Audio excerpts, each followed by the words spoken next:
नमस्कार दोस्तों, मेरा नाम है विशाल। मैं रिसर्च एनालिस्ट हूँ स्टॉक बॉक्स टेक्नोलॉजीज़ में और आप सबका स्वागत है स्टॉक बॉक्स के बिजनेस न्यूज़पेपर एनालिसिस वीडियो में।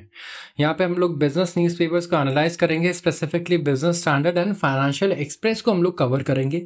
सिर्फ इंपॉर्टेंट आर्टिकल्स को पिक करेंगे जो आपके लिए इंपॉर्टेंट है और उनके कॉज और इफेक्ट को एनालाइज करेंगे। तो ऐसे वीडियोस को अगर आप देखना चाहते हैं और तो उस चैनल को अभी सब्सक्राइब कर लीजिए और इस वीडियो को लाइक कर दीजिए।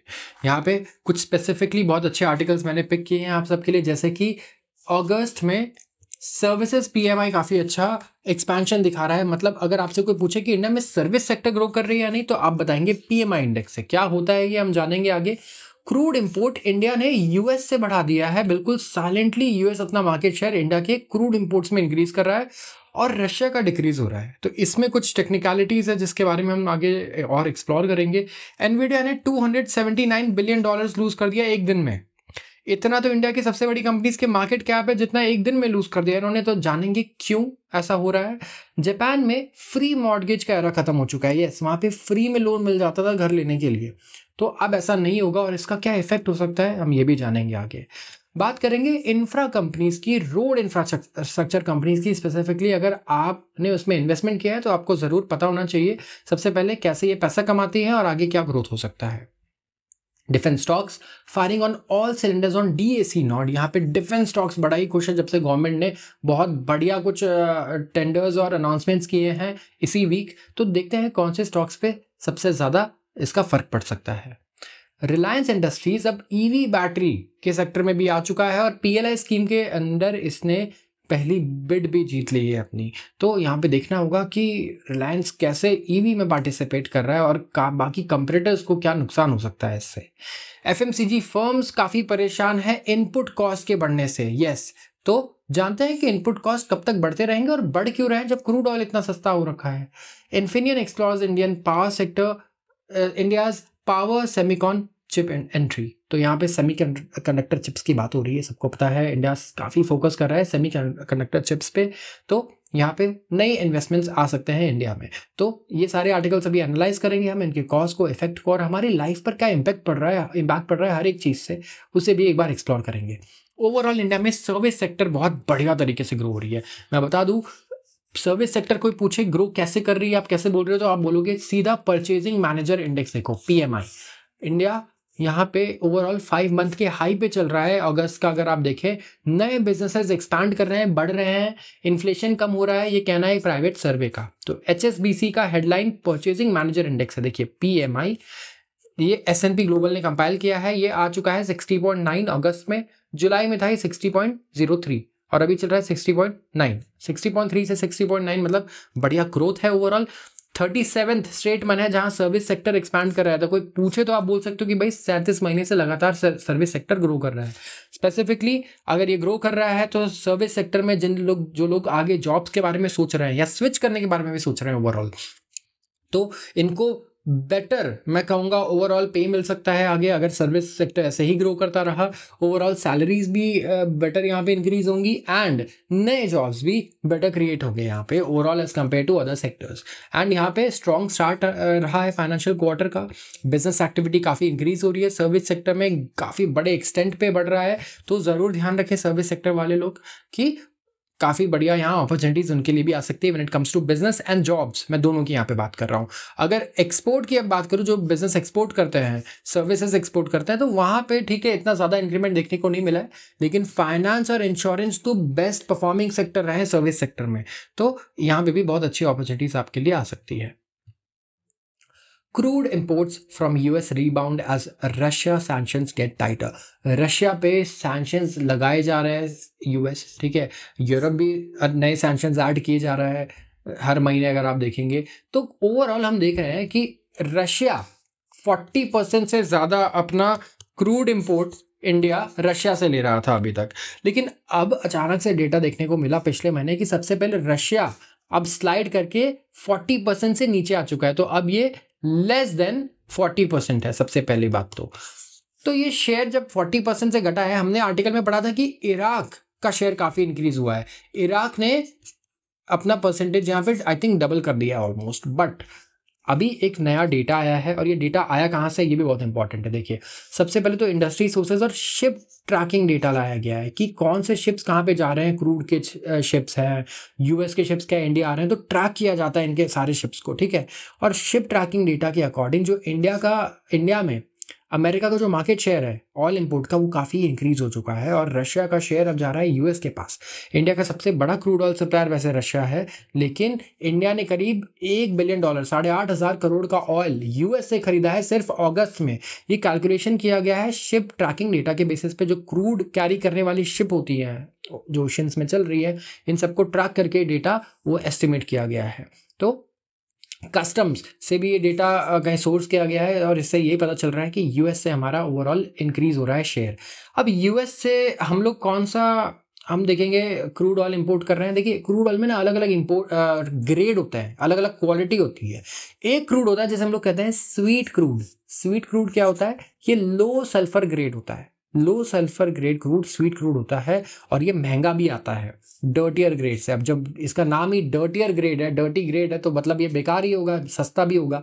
तो सैंक्शंस में क्या हुआ ना, इंडियन रिफाइनर्स सिमिलर ग्रेड के क्रूड ढूंढ रहे थे यूएस से, ठीक है। ये रिफाइनिंग ऑफिशियल्स का कहना है। जैसे कि यहाँ पे अगर आप देखेंगे यूएस का जो WTI मिडलैंड है, ठीक है, ये नाम है इस बैच का, ये नाम है लो सल्फर ग्रेड जो क्रूड होता है। यहाँ 24% इंक्रीज हुआ है इनका शेयर इंडिया के इंपोर्ट्स में, एंड करीब 19 मंथ के हाई पर आ गया है, पिछले 19 महीने के हाई पे आ गया है यूएस का ओवरऑल शेयर इंडिया में। तो सबसे पहले कुछ इंपॉर्टेंट चीज़ें हम लोग जानते हैं, ठीक है। अगर हायर इंपोर्ट हम लोग कर रहे हैं ना यूएस ऑयल का, तो सबसे पहले तो हम मॉडिफाई कर पाएंगे वाशिंगटन को। वाशिंगटन को मॉडिफाई करने का मतलब क्या होता है, किसी को भी अब अगर आप अपने फेवर में लाते हो ना, अपने फेवर में कर लेते हो, वो उसका वर्ड है modify. Like I want to modify my parents, ठीक है। अगर मैं बोल रहा हूँ तो मैं इस टॉपिक पर, लेट्स से कि मुझे पिकनिक जाना है, तो उस टॉपिक में मुझसे मॉडिफाई कर सकता हूँ, या दोस्ती करना चाहता हूँ, या किसी और के टर्म्स में भी आप यूज़ कर सकते हैं किसी भी रिलेशन में। तो यूएस काफ़ी क्रिटिकल रहा है, क्रिटिसाइज कर रहा है इंडिया को कई दिनों से कि आप यार रशियन क्रूड ले रहे हो, जबकि रशिया बिल्कुल भी सही चीज़ें नहीं कर रहा है। तो इससे थोड़ा यूएस को भी राहत मिलेगी, राइट, कि हाँ वो दिखा तो पाएगा कि नहीं देखो इंडिया हमसे ऑयल खरीद रहा है, कम से कम दिखाने के लिए तो हो, ठीक है। यहाँ पे कैनेडियन हैवी क्रूड यूएस से हम लोग इंक्लूड कर रहे हैं, इंपोर्ट कर रहे हैं कैनेडियन हैवी क्रूड, इसको भी आप नोट कर लीजिए। ओवरऑल अगर आप देखेंगे कैनेडियन हैवी जो एसिडिक ग्रेड है ना क्रूड का, ये 10 बैरल के डिस्काउंट पे चल रहा है, $10 पर बैरल। ये काफ़ी बड़ा डिस्काउंट है as compare to European benchmark Brent crude. इसका नाम है ब्रेंट क्रूड, जो हम यूरोप से इंपोर्ट करते हैं। और यहाँ पे सबसे इंपॉर्टेंट चीज़ क्या है कि रिलायंस ही एक ऐसी रिफाइनर है, रिलायंस ही एक ऐसा रिफाइनर है इंडिया में जो इस क्रूड को प्रोसेस कर सकता है। तो अगर इस क्रूड पे ऐसे ही डिस्काउंट रहे कैनेडियन हैवी पे जो एसिडिक ग्रेड है, एंड इसका शेयर अगर बढ़ता रहा, तो मुझे लगता है रिलायंस को काफ़ी ज़्यादा बेनिफिट मिल सकता है इससे। एंड एक तो ये प्रीमियम कैटेगरी का क्रूड है, तो रिलायंस का मार्जिन भी इस पे काफ़ी अच्छा होगा मुझे लगता है, जब ये इसे रिफाइन करता होगा। और एक तो इसकी मोनोपोली भी है इसमें, तो ज़रूर नज़र रखिएगा कि रिलायंस को इससे कितना बेनिफिट बन सकता है। क्योंकि ओवरऑल आप देखेंगे रिलायंस को इस बार एक्चुअली उसके पेट्रोकेमिकल बिजनेस में ज़्यादा फायदा नहीं हुआ, काफ़ी पुअर परफॉर्मेंस थी। तो जो भी क्रूड ऑयल हमने इंपोर्ट किया है यूएस से, इसमें करीब 35% देखेंगे तो कैनेडियन क्रूड्स ही हैं, डर्टी कैनेडियन क्रूड्स हैं। तो इंडियन रिफाइनर्स लिफ्ट कर रहे हैं यूएस स्वीट क्रूड्स को बेस्ड ऑन सिचुएशनल डिमांड, जो भी सिचुएशनल डिमांड है। एंड यहाँ पे आप देखेंगे आगे जितना भी है इसमें सारा काफ़ी टेक्निकल है, बट हम एक चीज़ पे खाली फोकस करेंगे, ठीक है। यहाँ पे मेजर डिफरेंस, आप लोग कमोडिटी को ट्रैक करें, ये बहुत ज़रूरी है। कमोडिटी मतलब क्या हो गया, जैसे gold, silver, crude, agriculture commodities भी होती हैं और मेटल्स भी होते हैं, सिल्वर, एल्यूमिनियम। इनके प्राइस से ना स्टॉक प्राइसेस पे काफ़ी ज़्यादा फर्क पड़ता है। तो यहाँ पे एक क्रूड तो है WTI क्रूड, जिसे हम लोग बोलते हैं West Texas intermediate. West Texas intermediate ये वो क्रूड है जो वेस्ट टेक्सास इंटरमीडिएट के जो एक्सचेंज है वहाँ पे ट्रेड करता है। जैसे इंडिया में मल्टी कमोडिटी एक्सचेंज है, ठीक है, वैसे ही एक नेशनल स्टॉक एक्सचेंज भी है इंडिया में, राइट। तो हमें ये देखना होगा कि वो क्रूड जो वेस्ट टेक्सास इंटरमीडिएट पे ट्रेड कर रहा है वो WTI क्रूड है जो यूएस से हम लोग खरीदते हैं। ये यूजुअली सस्ता ट्रेड करता है अगर आप इंटरनेशनल प्राइस चेक करें इसका। और एक होता है ब्रेंट क्रूड। ब्रेंट क्रूड वो है जो मिडल ईस्ट और इससे खरीदते हैं, यूरोप से। तो बेसिकली हम कहते हैं जो नॉर्थ सी से रीजन से आ रहा है वो सारा ब्रेंट क्रूड है। तो ये जानना भी हमारे लिए इंपॉर्टेंट है। तो देखते हैं कि यूएस से सेल्स आगे, यूएस की सेल्स इंप्रूव होती है, इंक्रीज होती है इंडिया के ओवरऑल क्रूड मार्केट में या नहीं। बात करते हैं एनवीडिया की। एनवीडिया ने लूज किया है $280 बिलियन के करीब market cap, most bye US firm, 10.5% गिर गया था ये। अब मैं एक चीज सवाल पूछता हूँ आपसे, सबके सब सर्च कीजिए जाके इंडिया के टॉप कंपनीज, ठीक है, बाय मार्केट कैप, ये लिखिएगा एम कैप, ये गूगल पे सर्च कीजिए और सर्च कीजिएगा तो आपकी लर्निंग काफ़ी अच्छी होगी। मार्केट कैप क्या होता है ना, किसी कंपनी में पूछूंगा इसकी वैल्यू 10 लाख करोड़ है, लेट्स से 10 लाख करोड़ है, कैसे है भाई? किसी को सपना है कि 10 लाख करोड़ की है? नहीं, आप ये देखोगे कि 10 लाख करोड़ प्राइस ऐसा है कि ये स्टॉक मार्केट में इस कंपनी के 100 शेयर है, ओवरऑल 100 ही शेयर लिस्टेड है, और एक शेयर अगर कितना, मान लो 1 रुपए का है, तो इस कंपनी की वैल्यू होगी कितनी? 1 करोड़, सॉरी 1 रुपए का है तो सॉरी 100 रुपए, और यही अगर 1 करोड़ रुपए है एक शेयर के दाम और 100 शेयर हैं टोटल, तो कितना हो गया? 100 करोड़ रुपए। तो इस तरीके से मार्केट कैप कंपनी का डिसाइड होता है कि शेयर मार्केट में किस दाम पर वो अभी कंपनी बिक रही है आज पर शेयर, उसका अगर आप प्राइस देखो तो इंडिया में इस बेसिस पे, मार्केट कैप के बेसिस पे कितने कंपनीज हैं जो एनवीडिया जितना एक दिन गिरा है उतने वैल्यू की हैं, बहुत कम होंगी, आप चेक कीजिए। तो ये हाई बिगेस्ट लॉस वैल्यू है एक दिन में एक यूएस स्टॉक के लिए। एंड कंपनी का जो सीईओ है उसकी वेल्थ भी अगर आप देखें, फाउंडर है जो $10 बिलियन कम हो गई। अब हो क्या रहा है कि यूएस में जो जस्टिस डिपार्टमेंट है वहां पे उन्होंने सबीनास भेजा है, किसको? अदर कंपनीज को, और इस कंपनी को भी, जो चिप मेकर वायलेशन कर रहे हैं एंटी ट्रस्ट लॉस के। एंटी ट्रस्ट लॉस क्या होता है इंडिया में ना? कंपटीशन कमीशन ऑफ इंडिया है। ये कंपटीशन कमीशन क्या करता है? देखता है कि कंपटीशन इंडिया में फेयरली हो रहा है या नहीं कंपनीज के बीच में। ऐसा तो नहीं है कि एक ही कंपनी है जो कुछ गलत प्रैक्टिसेस कर रही है और दूसरों के प्रॉफिट को खा रही है, दूसरों के बिजनेस को डिस्ट्रॉय कर रही है अनफेयरली, और अपना बिजनेस पूरा ग्रो कर ले रही है। तो एंटी ट्रस्ट ऑफिशियल्स भी यूएस में यही करते हैं। ये कंसर्न है कि एनवीडिया क्या कर रहा है ना, कि जितने भी इसके बायर्स हैं जो बाय करते हैं, ठीक है, इनके लिए काफ़ी डिफिकल्ट सिचुएशन क्रिएट कर रहा है। ये पेनलाइज कर रहा है, उन पर पेनल्टी लगा रहा है अगर ये एक्सक्लूसिवली इसी से नहीं बाय करते हैं आर्टिफिशियल इंटेलिजेंस चिप्स, लोगों का ये कहना है। एंड कुछ अदर दूसरे रीजन भी रहे हैं, जैसे कि सबसे पहले तो चाइना में जो ग्रोथ नहीं आ रही है बिल्कुल भी, इसकी वजह से कमोडिटी मार्केट बिल्कुल शॉक में जा चुका है। कोई भी कमोडिटी देखिए कितना ज्यादा सस्ता चल रहा है इस टाइम पे, क्रूड ऑयल बॉटम पे है, इसके अलावा आप मेटल्स के दाम देखिए, सब कुछ बिल्कुल लो चल रहा है यहाँ पे चाइना में, क्योंकि डिमांड नहीं है। यूएस मैन्युफैक्चरिंग डेटा आया तो यहाँ पे भी देखा कि ओवरऑल इन्फ्लेशन अभी भी प्रॉब्लम है। तो इसके वजह से, ये सारे सिचुएशन की वजह से ना यूएस में वॉलेटिलिटी बहुत बढ़ गई। अब देखिए, मुझे पता है कि कई चीज़ें मैं एक्सप्लेन करता हूँ वो बाकी सबको पता होती है ज़्यादातर लोगों को, लेकिन मेरा काम है कि मैं लोगों को बताऊँ ये सारी चीज़ें कि इसका मतलब क्या है। वॉलेटिलिटी होता क्या है भाई? मैं कह रहा हूँ एक 10 रुपये का शेयर है, ठीक है, आप दूध लेने जाते हैं। अब मैं कह रहा हूँ कुछ बहुत सारे ऐसे, मैं कहूँगा, अपडेट्स आ रहे हैं गवर्नमेंट की तरफ से, जिसमें कभी तो पता लग रहा है कि दूध शायद इस बार 90% कम प्रोड्यूस हो इंडिया में। तो 50 रुपए का अगर आप 1 लीटर ले रहे हैं फॉर एग्जांपल, वो अचानक से क्या हो जाएगा? 100 रुपये लीटर हो जाएगा। फिर पता चला कि ये डेटा गलत था, एक्चुअली 90% कम नहीं होगा, इस बार 90% ज़्यादा होगा, डबल हो रहा है। तो दाम अचानक से घट के 25 रुपये हो जाएंगे कि भाई ओवर सप्लाई हो जाएगी दूध की। तो यहाँ क्या हो रहा है? ओवर सप्लाई का न्यूज़ आ रहा है, जो कि अच्छा न्यूज़ है लोगों के लिए जो बायर्स हैं। और यहाँ पे क्या है? Under supply, supply shock. मैं बोल रहा हूँ कि कुछ बहुत बड़ी सिचुएशन क्रिएट हो गई, प्रॉब्लम क्रिएट हो गई, जिसकी वजह से दूध डबल हो गया। तो इससे क्या है? ये वॉलेटिलिटी है, कभी दाम 100% बढ़ जा रहा है, कभी वहाँ से 75% गिर जा रहा है। तो स्टॉक प्राइस में भी ना वॉलेटिलिटी बढ़ जाती है जब डर का माहौल होता है। और डर का माहौल आप कैसे देखते हैं? ये बढ़ता है, हम लोग इसमें चेक करते हैं वॉलेटिलिटी इंडेक्स। अब देखिए, इस आर्टिकल में सबसे इंपॉर्टेंट चीज़ यही लिखी हुई है, वॉलेटिलिटी इंडेक्स बढ़ गया और 20 के ऊपर चला गया। एक इंडेक्स है इंडिया में भी स्टॉक मार्केट में, विक्स, वॉलेटिलिटी इंडेक्स। इससे पता चलता है कि लोगों के अंदर कितना डर है अभी मार्केट में। ये जितना ज़्यादा होगा, जैसे कोविड के टाइम पे ना ये 80 पहुँच गया था, तो कितना डर का माहौल था कोविड के टाइम पे कि बस सब कुछ बर्बाद होने वाला है, सब खत्म होने वाला है, डर का माहौल ज़्यादा था। और यूएस में अभी ये 20 के ऊपर चला गया है और ये बढ़ता है ओवरऑल। तो मार्केट में क्या होता है? स्टॉक समय 10% ऊपर 10% नीचे देखना बहुत ही आम बात है उस टाइम पे।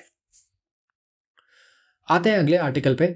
यह है Japan's era of free mortgages is coming to an end. अब बात कर रहे हैं हम लोग जापान की। थोड़ा सा यूनिक सिचुएशन रहा है, मैं थोड़ा सा बैकड्रॉप आपको बैकग्राउंड दे देता हूँ। जापान में ना नेगेटिव इंटरेस्ट रेट के रूल रहे हैं, नेगेटिव इंटरेस्ट रेट, ठीक है, ये क्या है कि आप अगर बैंक में पैसा रखोगे सबसे पहले तो आपको इंटरेस्ट तो 1 रुपया भी मिलेगा नहीं। यस, उल्टा सेविंग्स अकाउंट में रखोगे तो हो सकता है वो और कम होता रहे। तो गवर्नमेंट क्या चाह रही थी कि यार आप ना पैसा बैंक में मत रखो, आप पैसे खर्च करो। पैसे खर्च करोगे, पैसे बिजनेस के पास आएंगे, बिजनेस ग्रो करेगी तो ओवरऑल हायरिंग भी ज़्यादा करेगी, लोगों को जॉब भी बढ़िया मिलेंगी, ज़्यादा पैसे मिलेंगे। इस तरीके से एक साइकिल क्रिएट होगा, पॉजिटिव साइकिल। वहां पे इंटरेस्ट रेट को इसीलिए जब अब फायदा क्या होता है कि इंटरेस्ट रेट जब नेगेटिव हो जाए या जीरो पे आ जाए ना, ऑलमोस्ट जीरो, तो आपको ठीक है सेविंग अकाउंट में बहुत ज्यादा पैसा रखने पे नहीं मिल रहा है, लेकिन आप बढ़ा के करोगे भी क्या? आप घर ले रहे हो, आपको 0.2% पे खाली इंटरेस्ट पे करना है उस पर। आप कार ले रहे हो, आपको 0.5% इंटरेस्ट पे करना है। तो ओवरऑल आप देखोगे कि आप इंटरेस्ट दे भी तो बहुत कम रहे हो, राइट? तो ये मामला चल रहा था 1990s से अभी तक जापान में। अब क्या हुआ, क्योंकि इंटरेस्ट रेट चेंज होता ही नहीं था, 0.3 0.4 रहता था परसेंट पर एनम। तो वहां के लोगों ने क्या किया ना, इंटरेस्ट देखिए, आप में से जितने लोगों ने भी, कई लोगों ने मुझे लगता है अभी लोन शायद ना लिया हो, आप लोन लेने जाओगे ना, बैंक कुछ चीजें करेगा। एक तो होता है फिक्स्ड रेट। आप बोल रहे हो कि मुझे ना इंटरेस्ट रेट अभी चल रहा है मान लो 8%, आप अगर फिक्स रेट पे लेना चाहोगे आपको मिलेगा 10% पे। ठीक है, बैंक बोलेगा कि ठीक है आप फिक्स लो, 25 साल तक 8 आपको 10% पे ही मिलेगा, पूरे 25 साल तक आपको टेंशन ही नहीं है इंटरेस्ट रेट ऊपर जा रहा है नीचे जा रहा है इस चीज की। लेकिन क्योंकि आपको टेंशन नहीं है, तो टेंशन ऐसा तो नहीं है कि टेंशन गायब हो गई, आपकी वो टेंशन हम ले रहे हैं कि कहीं इंटरेस्ट रेट बहुत ज्यादा अगर लेट्स से बढ़ भी जाता है तो हम आपको सिर्फ 10% पे ही देंगे, हमारा कमाई का नुकसान होगा तो हम 2% आपसे ज्यादा चार्ज करेंगे देते वक्त आपको। ठीक है, अब क्या हुआ, फ्लोटिंग रेट, मैंने बोला फ्लोटिंग रेट कितना है, फ्लोटिंग रेट मैं बोल रहा हूँ कि सर फ्लोटिंग रेट अभी चल रहा है सिर्फ 8% पे। अब मैंने देखा कि पिछले यार 20 सालों में 8% चल रहा है, आज तक तो बदला नहीं, अब क्या बदलेगा। मैंने ले लिया और उसके बाद इंटरेस्ट रेट अगर यहाँ से 5 गुना हो जाए तो कैसा लगेगा? क्या मैं घर का इंटरेस्ट पे कर पाऊंगा? नहीं कर पाऊंगा, राइट? 5 गुना हो जाना, 10 गुना हो जाएगा, पॉसिबल नहीं है मुझे लगता है, लेकिन अगर हो जाए तो क्या होगा, फ्लोटिंग रेट में प्रॉब्लम होगी। लेकिन जब 20 साल से रेट ही नहीं चेंज हो रहे थे तो ज्यादातर लोग फ्लोटिंग रेट ही ले रहे थे, 90% लोग। फिक्स रेट को कोई देख ही नहीं रहा था, कौन ज्यादा पे करे। यहाँ पे फर्क भी 5 गुने का था, 0.2% पे मुझे मिल रहा है घर फिक्स में, ये फ्लोटिंग में, और फिक्स में मुझे मिल रहा है 1% पे। तो फर्क कितना हुआ, 5 गुना का फर्क हुआ ना ओवरऑल कॉस्ट में। तो जापान में ये सिनेरियो था अब तक। अब मैं बताता हूँ अभी क्या चल रहा है 2024 में। अब हम लोग आ जाते हैं टाइम ट्रैवल करके, और अब हम देख रहे हैं कि जापान में सेंट्रल बैंक ने बोला कि अब हम ब्याज दर बढ़ाएंगे। अब हम ये जो जीरो इंटरेस्ट रेट का आ रहा है ना, जो आप मस्ती में घर खरीद रहे हो, शॉपिंग कर रहे हो, इंटरेस्ट तो लगना नहीं है, ये खत्म हो गया आपके मजे। अब आप इंटरेस्ट रेट पे करोगे, हम बढ़ा रहे हैं, मार्च जुलाई से इन्होंने इंटरेस्ट रेट को बढ़ाना शुरू किया। ठीक है, ज्यादातर लोग क्या है वेरिएबल रेट पर ले रहे हैं क्योंकि सारे अपने घर और सारे एसेट्स। तो अब प्रॉब्लम क्या हुई कि इंटरेस्ट रेट अगर 0.4% से अगर ये आ जाता है 2% भी, तो यहाँ पे फर्क कितने का है, करीब 5 गुना, 500% का फर्क है। किसी भी जापानीज इंसान की अगर 5 गुना कॉस्ट बढ़ जाए उसके इंटरेस्ट पेमेंट्स पे, तो क्या होगा, या तो वो डिफॉल्ट करना शुरू कर देगा, ठीक है, या तो वो घर तुरंत खुद ही बेचेगा, उसको पहले ही समझ में आ जाएगा और उसके बाद निकल लेगा, किराए पे रहने लगेगा, या बहुत ही सस्ते घर में शिफ्ट हो जाएगा। लेकिन यहाँ पे मास लेवल पे अगर हम बात करें करोड़ों लेवल की, तो यहाँ पे हमें एक तो ये देखिएगा कि लोग ब्याज पे करने के चक्कर में खर्चा कम करना शुरू कर देंगे। क्योंकि अगर 5 गुना ज्यादा ब्याज लग रहा है तो आप बाकी के जो खर्चे हैं, लेट्स से आप क्लासेस कर रहे थे, आपने हर महीना कोई सब्सक्रिप्शन ले रखा है, आप बेटर लाइफस्टाइल जी रहे थे, वो सारी चीजें आप कट करोगे क्योंकि आपको लगेगा कि यार 5 गुना ज्यादा इंटरेस्ट पे चुका करना है, ईएमआई बढ़ गया है मेरा, तो मुझे वहां खर्च करना है। तो कंज्यूमर बिहेवियर में देखिए, सबसे पहले कंजम्पशन कम होगा तो कंपनीज के प्रॉफिट पे काफी फर्क पड़ेगा, राइट? फर्क पड़ेगा। आप अब कार सस्ते वाले लोगे क्योंकि इंटरेस्ट रेट काफी महंगा हो गया है, पहले में उतनी आप महंगे वाली कार लेते या 2 कार्स लेते और बाइक भी ले लेते, तो ये कंजम्पशन पे बहुत फर्क पड़ेगा। जापानीज लोगों का कंजम्पशन आगे अगले 10 सालों में कम हो सकता है काफी। दूसरा, ओवरऑल इंटरेस्ट पे करने से हमें आगे डिफॉल्ट देखने को मिल सकते हैं। तो प्रिडिक्ट करना बड़ा मुश्किल है कि किस तरीके से होम ओनर्स यहाँ पे रिएक्ट करते हैं और कंज्यूमर्स यहाँ पे रिएक्ट करते हैं, और गवर्नमेंट का क्या आगे विजन है इस चीज को लेके। तो some experts are not so sure. मैं बोलूंगा इस हर एक आर्टिकल का ना टाइटल ये होना चाहिए कि हर इंसान बोल तो रहा है कि ये हो सकता है, ये हो सकता है, लेकिन श्योर कोई भी नहीं है। और इकोनॉमी इतनी बड़ी जब हो जाए ना, तो आप उसे पूरी तरीके से कंट्रोल नहीं कर सकते हो। तो जितने भी ओल्डर होम ओनर्स हैं, पुराने होम ओनर्स हैं, अब क्या करना पड़ेगा इन्हें, अब इन्हें अपने सेविंग्स को विड्रॉ करना पड़ेगा हाई इंटरेस्ट रेट पे करने के लिए। और जो सफर करेंगे वो लोग होंगे जो यंगर फैमिलीज हैं विद मॉर्टगेज। लोगों का कहना है कि बहुत ही स्मॉल इंक्रीज है, लेकिन जापान का बहुत ही लिटिल ग्रोथ रहा है और बहुत ही कम इन्फ्लेशन रहा है, दशकों तक वहाँ महंगाई बढ़ी ही नहीं है, ठीक है। तो पूरी इंटायर इकोनॉमी जो है वो स्केल ऑफ स्मॉल नंबर्स पे काम करती है। तो कई ओनर्स का कहना है कि सुपर लो रेट्स थे इसीलिए तो उन्होंने घर लिया, अब जब वही नहीं है तो फिर घर लेने का कोई सेंस बनता ही नहीं है। तो आगे यहाँ पे कुछ एग्जाम्पल्स हैं, पर्सनल एग्जाम्पल्स हैं लोगों के, जो मैं डिस्कस करना अवॉइड करूंगा, कोई फायदा नहीं है ओवरऑल। बट हमें लगता है यहाँ बहुत ज़्यादा अनसर्टेनिटी है and we have to wait कि इकोनॉमी आगे किस मोड पर जाती है और क्या रिएक्ट करती है। आते हैं अगले आर्टिकल पर। अब ये है आर्टिकल इंफ्रास्ट्रक्चर कंपनीज के बारे में। कई सारे लोग इंफ्रास्ट्रक्चर कंपनीज में इन्वेस्ट करते हैं, ठीक है, या तो आप काम करते होंगे इंफ्रास्ट्रक्चर कंपनीज में। अब मैं बता दूं, इस बार ना स्टार्टिंग के जो 6 महीने रहे ना इस साल के, कुछ बढ़िया नहीं रहे इंफ्रास्ट्रक्चर कंपनीज के लिए। सबसे पहले तो इलेक्शन से पहले क्या हुआ, क्योंकि ऐसे पोल्स आ रहे थे तो लोगों को लग रहा था शायद मेजोरिटी ना आए सीट गवर्नमेंट की, और ये सेक्टर तो गवर्नमेंट पे ही पूरा डिपेंडेंट है। क्यों? क्योंकि इनको प्रोजेक्ट्स किससे मिल रहे हैं? गवर्नमेंट से मिल रहे हैं। अब प्रॉब्लम क्या है, सबको लग रहा था अगर सीट कम आएंगी ना तो जो करंट गवर्नमेंट है वो डेवलपमेंट, इंफ्रास्ट्रक्चर डेवलपमेंट पे पैसे कम खर्च करेगी और लोगों को फ्री में चीजें ज्यादा देंगी, शॉर्ट टर्म गेन ज्यादा देने की कोशिश करेंगी कि शॉर्ट टर्म में बस लोग खुश हो जाए, ठीक है, लॉन्ग टर्म बेनिफिट पे कम काम करेगी। तो इंफ्रास्ट्रक्चर ऐसा है कि उसका गेन शॉर्ट टर्म में भी थोड़ा, मतलब इतना जल्दी भी नहीं मिलता है, ठीक है, टाइम लगता है प्रोजेक्ट्स को बनने में और फिर उसका पूरा मटेरियलाइज करने में। लेकिन ऐसा हुआ नहीं। गवर्नमेंट ने बहुत बढ़िया ओवरऑल अनाउंस किया कि प्रोजेक्ट्स रहेंगे आगे को लेकर, लेकिन स्टार्टिंग के 6 महीने में नहीं रहा कुछ भी। तो यहाँ पे अब आगे क्या है ये जानते हैं। तो रिवॉर्ड्स म्यूटेड रहे हैं, ये तो हमने पढ़ लिया Q1 में FY25 के, लेकिन ये पेस आगे बढ़ने वाला है। आगे क्या है हमने पूछा, तो आगे 1.1 ट्रिलियन रुपी के प्रोजेक्ट्स हैं जो पाइपलाइन में है और जो अभी तक यहाँ पे आए नहीं है बाहर और आने ही आने हैं। तो ज्यादातर डोमिनेटेड है भाई HAM, हाइब्रिड एन्युटी मॉडल। बिल्कुल भी कंफ्यूज नहीं होना है इसको पढ़ के, सारी चीजें मैं समझाऊंगा आपको। HAM प्रोजेक्ट्स, और इससे आज आप ये सीख जाओगे ना कि इंफ्रास्ट्रक्चर, रोड इंफ्रास्ट्रक्चर वाली कंपनीज कैसे पैसा कमाती हैं, इनको कैसे इवेल्युएट किया जाए, क्या P रेशो V रेशो जो हर इंसान सीख गया है मैं आपको बता दूं, वो आप उसके बेसिस पे इन्वेस्टमेंट डिसीजंस नहीं ले सकते एक चीज़ों के बेसिस पे, ठीक है। तो यहाँ पे आप देखिए कंट्रीब्यूट करता है HAM मॉडल कितना, 47%, और engineering procurement and construction EPC ये कंट्रीब्यूट करता है करीब 36%। तो 2 टाइप के प्रोजेक्ट इस टाइप पे आ रहे हैं गवर्नमेंट द्वारा, क्योंकि इनकी पूरी इनकम गवर्नमेंट से ही है। एक तो हाइब्रिड एन्युटी मॉडल प्रोजेक्ट्स और दूसरा एक EPC प्रोजेक्ट, इसे हम बोलते हैं engineering procurement and construction projects. And आप इसको एज अ नॉलेज ले सकते हो इन्वेस्टमेंट करते टाइम, जब आप एनालिसिस करोगे किसी कंपनी का तो ये बहुत काम आएगा। और दूसरा, ये आप शो ऑफ भी कर सकते हो, अगर आपके दोस्त इंफ्रास्ट्रक्चर सेक्टर में काम कर रहे होंगे तो शायद उन्हें भी ना पता हो ये, ठीक है।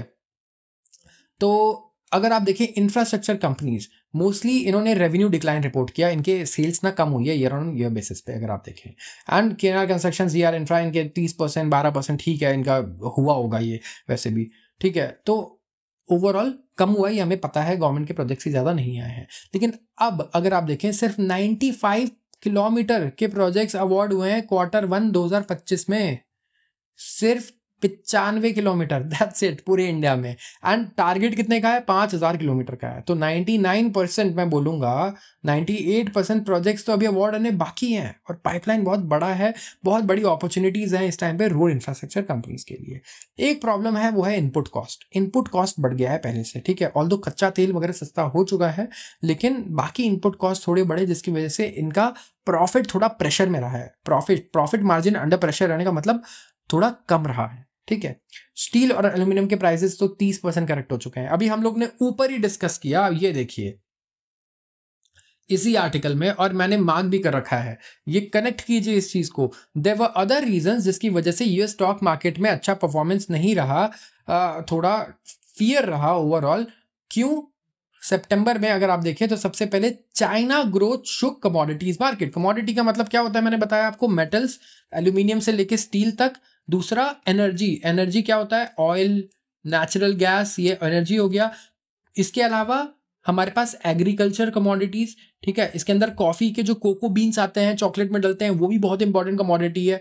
ये सारी चीजें आती है, ठीक है, ये एग्रीकल्चर कमोडिटीज हो गया। और इसके अलावा क्या आता है, गोल्ड और सिल्वर भी आता है, ठीक है। गोल्ड और सिल्वर ऑल्दो प्रेशियस मेटल है, लेकिन ये इंडस्ट्रियल यूज के लिए भी यूज होता है, स्पेसिफिकली सिल्वर। अब मैं आ जाता हूं इस आर्टिकल पे, फिर से देखिए, कनेक्ट कीजिए। ओवरऑल इनके प्रॉफिट में ये कह रहे हैं कि प्रेशर है। भाई प्रेशर क्यों है? क्रूड के दाम हमने क्या देखे, चाइना की वजह से क्रूड के दाम घट गए हैं, मेटल के दाम भी बहुत घट गए हैं। तो ये दोनों चीजें तो आपकी सॉर्टेड है। 30% नीचे चल रहा है एल्यूमिनियम और स्टील का दाम इस साल ओवरऑल, ठीक है। लेकिन ये देखिए सीमेंट प्राइस भी घट गए हैं। कल का आर्टिकल जिसने समझा होगा उसको पता होगा कि सीमेंट इंडस्ट्री का पूरा आउटलुक हमने इसमें एनालाइज किया था। 8% तो सीमेंट के दाम भी घट चुके हैं ओवरऑल। लेकिन फिर भी मार्जिन प्रेशर अगर इनके ऊपर आ रहा है तो ये सही नहीं है। एक मैं बोलूंगा कि जो ओवरऑल इंटरेस्ट रेट्स हैं इंडिया में वो अभी भी हाई हैं, तो वो थोड़े कम आगे होते हुए हमें नजर आ सकते हैं। तो यहाँ पे NHAI का एसेट मोनेटाइजेशन का सेल का टारगेट है 54,000 करोड़ का, जो ओवरऑल एक्सीड कर चुका है इसके टारगेट को, ठीक है। कंपनीज हैं, इनके पास ऑर्डर बैकलॉग्स हैं काफी सारे और सॉलिड फाइनेंशियल पोजीशन भी है, ठीक है। तो ये जो आगे चीजें हैं ना, ये हमारे काम की नहीं है बहुत ज्यादा। अब हम लोग क्या डिस्कस करने वाले थे सबसे पहले कि यार इसमें 47 प्रोजेक्ट्स 1.1 ट्रिलियन रुपए के प्रोजेक्ट्स आने वाले हैं। 47% आ रहे हैं हाइब्रिड एन्युटी मॉडल पे और करीब 36% आ रहे हैं EPC मॉडल्स पे। अब आ जाते हैं कि मॉडल्स होते क्या हैं। सबसे पहले हम लोग डिस्कस करते हैं हाइब्रिड एन्युटी मॉडल। ये नितिन गडकरी जी ने ये मॉडल लाए रोड इंफ्रास्ट्रक्चर प्रोजेक्ट्स के लिए, जो हमारी यूनियन ट्रांसपोर्ट मिनिस्टर हैं। और ये ना डिजाइन किया गया कि आप रिवाइव करें इन्वेस्टमेंट्स को रोड इंफ्रास्ट्रक्चर प्रोजेक्ट्स में। ये चाहते थे कि इंडिया में इन्वेस्टमेंट्स आए, प्राइवेट इन्वेस्टमेंट आए रोड इंफ्रास्ट्रक्चर प्रोजेक्ट में, लोगों का इंटरेस्ट आए। तो इन्होंने क्या बनाया रूल कि फर्स्ट हाफ ऑफ FY22 से करीब 51% ऑफ 1900 किलोमीटर रोड प्रोजेक्ट जो हैं वो HAM के मॉडल में ही लॉन्च किए गए हैं, अवार्ड किए गए हैं HAM मॉडल में। तो ये मॉडल होता क्या है? देखिए, इससे पहले कि आप ये जाने, आपको जानना है कुछ इंपॉर्टेंट चीजें, ठीक है। यहां पे दो मॉडल्स होते हैं जिसको HAM कंबाइन करता है। दो इंफ्रास्ट्रक्चर कंस्ट्रक्शन मॉडल जो पहले से यूज हो रहे हैं, एक तो है बॉट एन्युटी मॉडल और एक है EPC हमने पढ़ा 37% शेयर किसका है? अभी भी 30% शेयर EPC का ही है, ठीक है, अभी हमने पढ़ा था। एंड EPC मॉडल कंप्राइज करता है 40% ऑफ दिस कॉम्बिनेशन। एंड तो गवर्नमेंट ने क्या किया, नितिन गडकरी जी ने EPC और बॉट एन्युटी को मिक्स कर दिया। 40% रख दिया EPC, 60% बॉट एन्युटी, और इसको मिला करके नया बना दिया hybrid annuity model. EPC model मैं बता देता हूं, जहां अभी 30% प्रोजेक्ट्स EPC मॉडल पे आ रहे हैं, इसमें क्या होता है कि जो आपका कंस्ट्रक्शन है ना, इसमें गवर्नमेंट पे करती है प्राइवेट पार्टीज को कि भैया आप रोड बिल्ड करो, ठीक है। रिस्पॉन्सिबिलिटी प्राइवेट प्लेयर्स की है कि ये ओवरऑल रोड कंस्ट्रक्शन पूरा कंप्लीट करें, लेकिन ये मेंटेनेंस में इन्वॉल्व नहीं होंगे और टोल कलेक्शन में इन्वॉल्व नहीं होंगे। रोड मेंटेनेंस, टोल कलेक्शन और रोड ओनरशिप, ये गवर्नमेंट इन चीजों के लिए रिस्पॉन्सिबल रहती है। तो ये हो गया engineering, procurement and construction. EPC model में basically engineering, procurement, construction company सिर्फ यही करेगी और बाकी रेवेन्यू वाला काम सारा और मेंटेनेंस का गवर्नमेंट। अब आता है बॉट एन्युटी मॉडल। ये इसका नाम क्या है? बिल्ड, ऑपरेट एंड इसके बाद ट्रांसफर। बिल्ड करो, इसको ऑपरेट करो और फिर ट्रांसफर कर दो। तो देखिए ये मॉडल में क्या होता है, इंफ्रास्ट्रक्चर कंस्ट्रक्शन का ये मॉडल है जहां पे प्राइवेट प्लेयर्स ना इन्वॉल्व होते हैं एक्सटेंडेड पीरियड के लिए और लंबे पीरियड तक इन्वॉल्व रहते हैं। ये क्या करते हैं कि कंस्ट्रक्शन करते हैं, ऑपरेट करते हैं, मेंटेन करते हैं रोड को एक स्पेसिफिक पीरियड तक, जैसे कि 10 से 15 साल तक ये मेंटेनेंस भी करेंगे और उसके बाद ये गवर्नमेंट को ये रोड वापस कर देंगे कि गवर्नमेंट ही ओनर है, बस एक तरीके से इसको लीज कर रहा है 15 साल के लिए। तो बॉट मॉडल में क्या होता है, प्राइवेट प्लेयर्स को ना लेकिन फंड अरेंज करने पड़ते हैं, ठीक है। प्राइवेट प्लेयर्स को क्या करना पड़ता है, एक प्रीफिक्स अमाउंट जो है पे किया जाता है as annuity for building and maintaining the roads, और एन्युटी फी को हम लोग बोलते हैं बॉट एन्युटी। तो गवर्नमेंट सारा यहाँ पे रिस्क लेती है टोल रेवेन्यू का। अब आते हैं HAM मॉडल पे। हाइब्रिड मॉडल में क्या हो गया, NHAI 40% दे देती है, कुछ पैसा जो है आप कहोगे 60% जो है अरेंज करना पड़ता है रोड डेवलपर को, जो 20 से 25%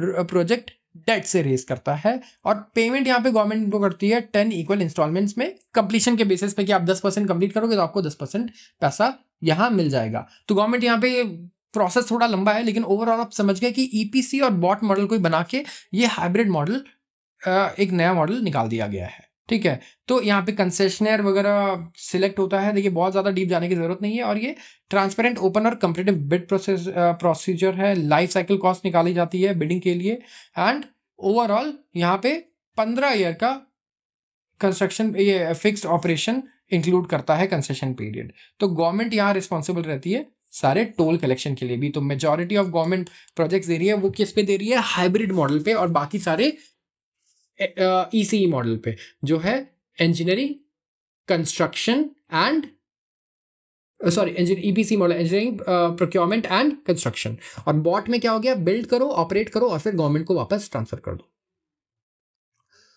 तो आते हैं अगले आर्टिकल पर। Defence stocks firing on all cylinders on DAC not. DAC क्या है? Defence acquisition council. ये बताती है कि भाई हमें कितना चीज़ें खरीदनी है डिफेंस में और कितने रुपए खर्च करने हैं इस साल, कितने साल में। तो यहाँ पे करीब 1.5 ट्रिलियन रुपए के प्रोजेक्ट्स आ गए। ठीक है, इंडिया चाहती है कि हम डिफेंस की प्रिपेयर्डनेस बढ़ाएं अपनी, और डिफेंस रिलेटेड स्टॉक्स में 2 दिन से बहुत बढ़िया हमें मूवमेंट देखने को मिले। इसमें ये सारे स्टॉक्स के लिस्ट हैं, नाम है, आप खुद से पढ़ सकते हैं ये नाम। एंड ओवरऑल अगर आप देखें, एक्सेप्टेंस ऑफ नेसेसिटी ये अकॉर्ड किया गया मिनिस्ट्री ऑफ डिफेंस द्वारा। ठीक है, 10 प्रपोजल के लिए, और जो टोटल कॉस्ट है एक्सेप्टेंस ऑफ नेसेसिटी का 99% indigenous sources under the buy and buy categories में आते हैं। इसका मतलब क्या हो गया? जो इंडिया में बन रहे हैं। इंडिजिनस का मतलब जो कंट्री इंडिजिनस चीजें ला रही है, मतलब जो उस कंट्री में बनी हुई है, लोकल बेसिकली। ठीक है, तो ओवरऑल काफ़ी बढ़िया हमें यहाँ पे देखने को मिल रहा है डिमांड साइड पे। एंड किस किस फील्ड मैं बोलूँगा डिफेंस इक्विपमेंट्स के लिए डिमांड है, तो हर चीज़ के लिए। देखिए यहाँ पे ओवरऑल एयरक्राफ्ट्स के लिए है, repair teams, fast patrol vessels के लिए, और next generation offshore petrol vehicles के लिए जो हमारे लिए इंडियन नेवी को भी चाहिए। बैटल टैंक्स की यहाँ बात हो रही है, सुपीरियर मोबिलिटी, टेरेन, सारी क्वालिटी, प्रिसिशन, लीथल फायर, ये लिखा है इन्होंने कि इसके लिए इन्हें चाहिए। इसके अलावा डिफेंस फायर कंट्रोल रेडार्स हैं, एरियल टारगेट्स के लिए चाहिए चीज़ें इन्हें, और मिसाइल्स की भी यहाँ पे बात हुई है। ओवरऑल अगर आप देखें तो नए कुछ इन्होंने फंड रिलीज किए हैं, जो होगा पिनाका और MRSM SAM मिसाइल ऑर्डर्स के लिए है, जो काफ़ी दिनों से पेंडिंग है। तो यहाँ स्पेसिफिकली काफ़ी फ़ायदा हो सकता है डिफेंस कंपनीज को लॉन्ग रन में। ऐसा नहीं कि तुरंत बहुत फ़ायदा हो जाएगा, बट येस आप शेयर प्राइस देख सकते हैं। मैजगॉन डाउ का करीब 7% ऊपर रहा, कोचिन शिपयार्ड 3.5%, गार्डन GRSC 2.5%, पारस 1.5% और HAL करीब 0.67% की ग्रोथ दिखाया इंट्राडे। तो बस ये जो देखिए, इंट्राडे ग्रोथ तो ज़्यादा मैटर करता नहीं, क्योंकि इंट्राडे जो ग्रोथ रहता है वो रहता है सेंटिमेंट्स पे। मार्केट शॉर्ट टर्म में इमोशंस पे चलती है, प्योरली लॉजिक पे चलती है मार्केट लॉन्ग रन में। RIL wins bid for EV battery unit under PLI। Reliance industries ने एक नया mega advance chemistry cell storage unit setup किया है। ठीक है, क्या है ये? इसका नाम है advance chemistry cell ACC storage unit, जिसकी कैपेसिटी है 10 गीगावाट आवर। तो रिलायंस को हमने ये नहीं देखा कि वो इलेक्ट्रिक कार्स, इलेक्ट्रिक 2 व्हीलर्स बनाने की कोशिश कर रहा है, लेकिन वो एनर्जी ट्रांजिशन में पूरा फायदा उठाना चाहता है, जैसा उसने अभी अनाउंस किया था। तो ये करीब 20,000 करोड़ का यूनिट होगा, एंड पर गीगावाट आवर इसमें 2,000 करोड़ का खर्चा होगा। तो रिलायंस यहाँ पे मुझे लगता है क्या करना चाह रहा है, वो basically battery storage, energy storage पे फोकस कर रहा है। तो देखिए, एनर्जी कंपनी में अगर आप हो, या ईवी में आप इन्वेस्ट कर रहे हो लेट्स से, तो आप या तो इलेक्ट्रिक व्हीकल्स में इन्वेस्ट कर सकते थे, राइट, या फिर बैटरी बनाने वाली कंपनीज है, राइट, या फिर एनर्जी को प्रोड्यूस करने वाली कंपनीज है। तो एक हो गया स्टोरेज, एक हो गया इसको कहाँ यूज करना, यूटिलाइज करना, और एक हो गया प्रोडक्शन। रिलायंस यहाँ पे काफ़ी इंटरेस्टेड लग रहा है सेकंड स्टेज पे, जहाँ पे हम लोग बात कर रहे हैं एनर्जी को स्टोर करने की, प्रोड्यूस करने के बाद प्रोडक्शन में भी रिलायंस पार्टिसिपेट कर सकता है। तो ओवरऑल यहाँ पे कैपेसिटी एक्सपेंशन करने की बात चल रही है, एंड यहाँ पे रिलायंस काफ़ी बड़ा कंपटीशन देगा जो एग्जिस्टिंग कंपनीज है। जैसे यहाँ पे करीब ओवरऑल अगर आप देखेंगे तो ACME क्लीन टेक सॉल्यूशंस है, हमारा राजा बैटरी है, वारी एनर्जीज है, JSW नियो एनर्जी है, और लूकस TVS भी है, जो ओवरऑल इस बिड में थे, जिसको यहाँ पे हराया है रिलायंस ने। FMCG फर्म्स में लाइकली सी राइजिंग इनपुट कॉस्ट, और इसकी वजह से ये हाइक कर सकते हैं अपने प्राइसेस। FMCG कंपनीज कौन सी होती हैं?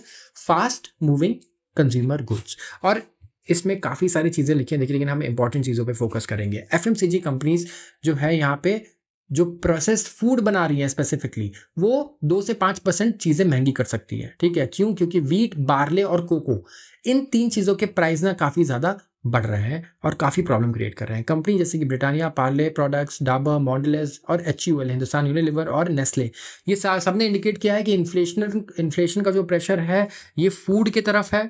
पर्सनल केयर के प्रोडक्ट्स तो सेम रहेंगे, प्राइस नहीं बढ़ाई जाएगी इनकी, लेकिन फूड इन्फ्लेशन काफ़ी इन्हें परेशान कर रहा है ओवरऑल।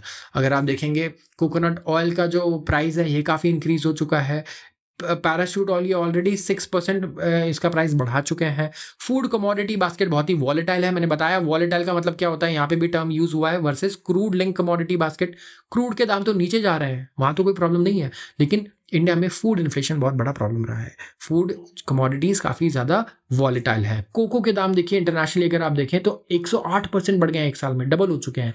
वीट के दाम 10% ऊपर है एक साल में, बार्ले 14% ऊपर चल रहा है। तो अगर ऐसे ही बढ़ता रहेगा तो हमारे लिए भी बहुत महंगा पड़ना है अगर एफएमसीजी कंपनीज ने प्राइस बढ़ा दिए तो वी हैव टू सी कि ये कूल ऑफ करे एंड यहाँ पे हमें बेटर प्राइसेस देखने को मिले। तो यहाँ पे भी यही बात है। देखिए अगर आपने पहले आर्टिकल ध्यान से सुने होंगे तो ब्रेंट क्रूड की बात हो रही है जो 4% नीचे चल रहा है, 18% नीचे है ओवरऑल चाइना की वजह से। बट वॉलेटिलिटी आ जाती है जियोपॉलिटिकल इश्यूज की वजह से जो वेस्ट एशिया में चल रहे हैं, इसराइल और गाजा के बीच में और ईरान के बीच में। तो एफएमसीजी के लिए ओवरऑल प्रेडिक्शंस बहुत अच्छे थे इस साल की। रूरल डिमांड बहुत अच्छा है, रूरल इंडिया में कंजम्पशन अच्छा रहेगा। एफएमसीजी के स्टॉक्स के लिए भी बहुत पॉजिटिव एनालिस्ट ने ओवरऑल रिकमेंडेशन दी थी। लेकिन यहाँ इनका मार्जिन प्रॉब्लमेटिक रहेगा कि ये पैसा कमा पाएंगे या नहीं। आप सेल्स तो कर लेंगे लेकिन पैसा कितना कमाएंगे ये इंपॉर्टेंट है। Infineon explores India power semiconductor chip entry. Infineon एक जर्मन सेमीकंडक्टर जायंट है। सेमीकंडक्टर के बारे में 2 दिन से हम लोग भी कवर कर रहे हैं आर्टिकल्स।